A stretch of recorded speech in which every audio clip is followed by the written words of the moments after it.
Fala galera do canal! E aí, como é que vocês estão? Tudo bem? Vamos para a nossa aula de Química de hoje?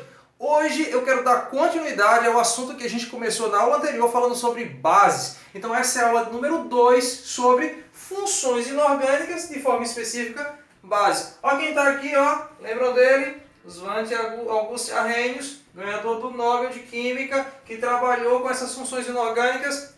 Está aqui para dar uma força para a gente. Bom, vamos que vamos. Vamos para a aula 2 hoje. Ah, professor, Henrique, eu vou assistir a aula número 1. Não tem problema. Volta lá na playlist, assiste, faz suas anotações e vem aqui para a aula 2. Beleza? Então vamos que vamos. Bom, nós começamos a falar sobre bases.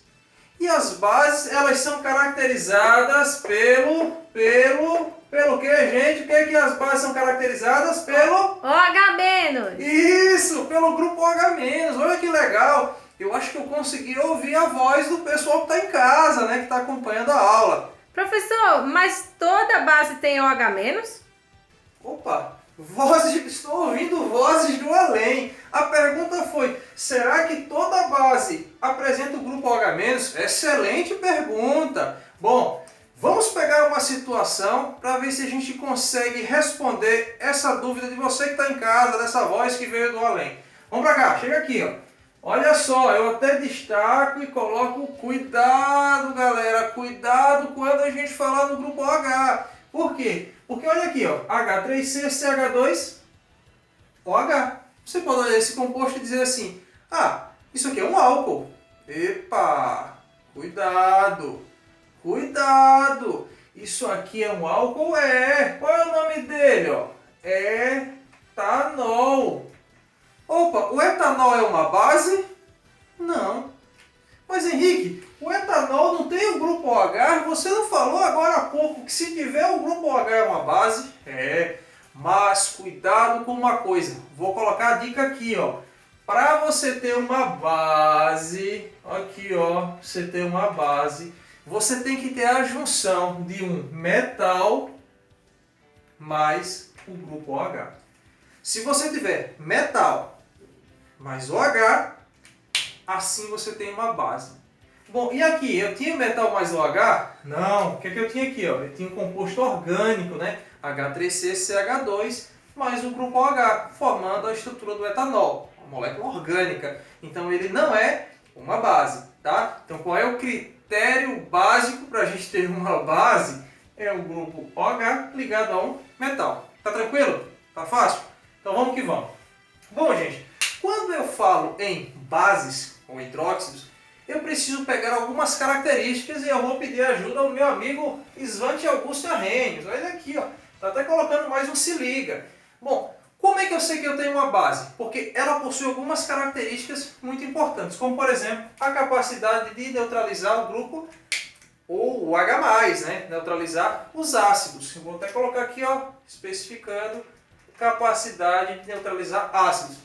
Então, por exemplo, tu tá com acidez estomacal. O que é que tu deve tomar? Tu deve tomar uma base, tá? Por exemplo, o leite é uma base, o hidróxido de magnésio é uma base, que é o leite de magnésia. Então você tem que tomar algo nesse sentido, a base de base, né? Até acabou sendo meio redundante, né? Mas você deve tomar uma base, por quê? Porque a base, através dos grupos OH-, elas irão neutralizar o íon H+, proveniente do ácido, certo? Outra característica das bases é justamente o sabor adstringente. Sabor, então eu vou provar? Não, não pode provar, gente. Não é para tomar, porque existem bases muito fortes que podem te matar se você tomar, tá? Como por exemplo a soda cáustica. A soda cáustica é uma base forte, que é o hidróxido de sódio. Então ela possui um gosto adstringente. O que é esse gosto adstringente? É algo semelhante à banana verde. Não sei se vocês já tiveram a oportunidade de comer banana. Eu acho que alguns espectadores meus gostam muito de comer banana, né? E quem já comeu banana verde sabe, eu não gosto, não sou chegado, não é minha praia. Então para você que é adepto da banana, fique à vontade, você vai lembrar do gosto de uma base, tá? É justamente esse gosto adstringente. E outra característica da base é justamente a presença, ou melhor, ser encontrado em pHs acima de 7. Então essa é uma característica muito marcante das bases. Bom, quando eu falo em base, gente, é impossível eu não citar essa base aqui, ó, o hidróxido de sódio. O hidróxido de sódio é mais conhecido como soda cáustica. Olha, soda cáustica. Possivelmente você já manuseou ou você deve ter lá em casa, tá? Então a soda cáustica, ela se dissocia, tá? Ou seja, ela passa por uma reação de dissociação, formando o íon Na+, e o íon H-. O que é essa reação de dissociação, gente? Você só dissocia quem é iônico, né? Então NaOH é um composto iônico e devido a isso ele sofre dissociação, formando o íon Na+, e o H-. Então, por que eu estou trazendo o NaOH? Porque é justamente a base mais famosa, pelo menos eu considero a base mais famosa, a mais popular, a que vocês facilmente vão encontrar em casa. Bom, quando eu falo em base, outro aspecto muito importante que a gente tem que destacar é o seguinte, é a sua classificação. E a gente classifica as bases em relação à sua quantidade de... Eu quero a participação de casa agora. A sua quantidade de quê? OH-. Isso, OH-. Olha que legal esse apelo popular. Eu ouço a voz de vocês daqui, de casa. Vocês aí na casa de vocês estão conseguindo falar e eu estou ouvindo aqui, tá? Então, as bases podem ser classificadas de acordo com o... OH-. Demorou um pouquinho, mas eu estou vendo que deve ser a distância. Você deve estar morando muito longe e demorou para chegar a informação aqui. Então é justamente o OH-. Então, galera, o que acontece? Você pode encontrar várias quantidades de OH-, como por exemplo, 1 OH-, 2 OH-, 3 OH-, 4 OH-, e assim vai. Então o que acontece? Sempre que vocês tiverem apenas um OH-, nós temos as chamadas monobases. Se tiver 2 OH-, dibase, 3 OH-, tribase, 4 OH-, tetrabase. E se for a partir de 4 OH-, que eu não lembro nenhuma base com mais de 4 OH-, a gente chama de polibase. Entendido? Vamos ver se vocês entenderam e eu quero ouvir a voz do além agora participando comigo. Todas as vezes que eu tiver apenas um grupo OH-, eu tenho o quê? Uma? Monobase. Isso, monobase. Olha aí, participação da voz do além. Sempre que eu tiver 2 OH-, eu tenho a chamada? Dibase. Dibase. Se eu tiver 3 OH-, eu tenho a? Tribase. Isso, olha só, tá ficando legal, interativo. E se eu tiver 4 OH-? Tetrabase. E aqui é a polibase. Aí eu vou colocar alguns exemplos para você que está em casa fixar junto comigo. Vamos lá. NaOH, já coloquei aqui, ó. Na+, OH-. Então o que é que eu tenho? Um OH-. Então aqui eu tenho uma monobase. Massa, monobase, só um H. Então esse aqui eu já fiz, ó. O que é que nós temos aqui, ó? NH4OH. Então eu tenho NH4 mais OH-. Quantos grupos OH-, quantas hidroxilas? Uma. Então aqui eu tenho uma monobase, certo? Vamos lá. CaOH2 e ZnOH2. Então eu tenho Ca2 mais OH-, 2 OH-. Isso para o hidróxido de cálcio. Aqui eu tenho 2 hidroxilas, então eu tenho uma dibase. Para o zinco, Zn2 mais 2 OH-, 2 hidroxilas. Eu tenho uma dibase. Vamos ver para o alumínio. Olha o alumínio aqui. O alumínio é Al. Vamos lá. Deixa eu vir para cá. Vem para cá. O que eu tenho? Al3 mais 3 OH-. Olha aí, ó. 3 OH-. Eu tenho uma tribase para o hidróxido de alumínio. Hidróxido de ferro 3. Fe3 mais 3 OH-. Olha aí, ó. Tribase para o hidróxido de ferro 3. Olha aqui, ó. Agora eu tenho o antimônio, SbOH4. Então eu vou ter Sb4 mais 4OH-. Olha, aqui eu tenho uma tetrabase. E por fim, com chumbo, Pb4 mais 4OH-, eu tenho uma tetrabase. Tranquilo, galera? Então é assim que a gente classifica as bases. Bom, eu vou dar espaço agora para vocês darem um print na tela. Vou ficar aqui com o meu amigo Svante Augusto Arrhenius e nós iremos para a segunda parte falando sobre bases. Então vamos lá.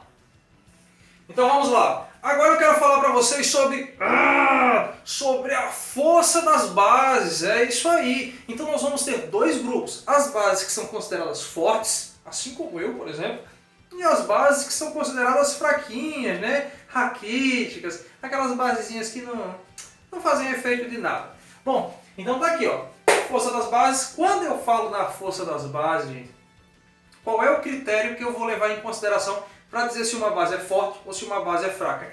É isso aqui, ó. A capacidade de liberar o íon OH-. Então, quanto mais o OH- for liberado, mais forte é a base. Quanto mais preso o OH- tiver ao seu metal, mais fraca será a base. Então tá aqui, esse é o nosso critério. Anotem aí, OH-. Bom, o que acontece? Nós temos o grupo das bases fortes. As bases fortes, o grupo, quando eu falo nelas, é justamente a galera da 1A e da 2A. Família 1A da tabela periódica e a família 2A. Então, por exemplo, a família 1A, composta por lítio, sódio, potássio, rubídio, césio e frâncio, ou seja, hidróxido de sódio, potássio, tal. Todas essas aqui, ó, todas essas bases compostas pela galera da 1A são consideradas bases fortes. Henrique, mas você não falou da 1A e da 2A? Tá, mas da 2A tem uma pequena particularidade que eu quero que vocês acompanhem comigo e deem esse destaque. A galera da 2A tem bases fortes? Sim, mas nós temos duas exceções, que é o hidróxido de berílio e o hidróxido de magnésio.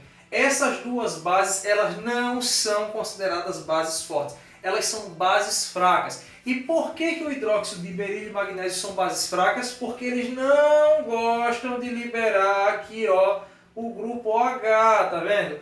E devido a isso, ela se torna uma base fraca. Então, família 1A, todo mundo é forte? Sim. Família 2A, todo mundo é forte? Sim, com exceção do hidróxido de berílio e o hidróxido de magnésio. Bom, e o resto das bases? Todas as outras bases são consideradas fracas, tá? Então, você vai lembrar, 1A, base forte, 2A, base forte com exceção de berílio e magnésio, e o resto das combinações possíveis são todas consideradas bases fracas, como por exemplo, o hidróxido de ferro 3, o hidróxido de ferro 2, o hidróxido de chumbo, que a gente já fez exemplos, e o hidróxido de cobre. Todos esses aqui, bases fracas.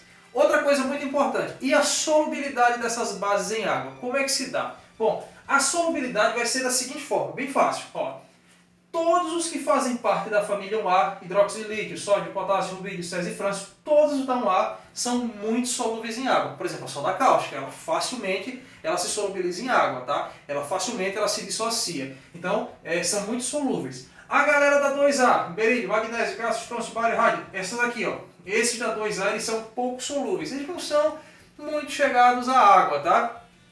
E as demais bases são todas consideradas insolúveis. É o tipo cascão aí da vida, tá? Então essas bases, como hidróxido de ferro, hidróxido de chumbo, hidróxido de cobre, eles não são solúveis, tá? Bom, outra coisa que eu quero trazer para vocês, para a galera que gosta desse tipo de anotação, é o seguinte. Em relação ao NOx e a possibilidade que a gente tem de formar diferentes bases. Por exemplo, se eu quero formar uma base, a base de cobre ou mercúrio. Então qual é o NOx que eu tenho? Quais são os NOx possíveis para o cobre e para o mercúrio? Mais 1 e mais 2, tá? Então eu encontro o cobre mais 1, o cobre mais 2, o mercúrio mais 1 e o mercúrio mais 2.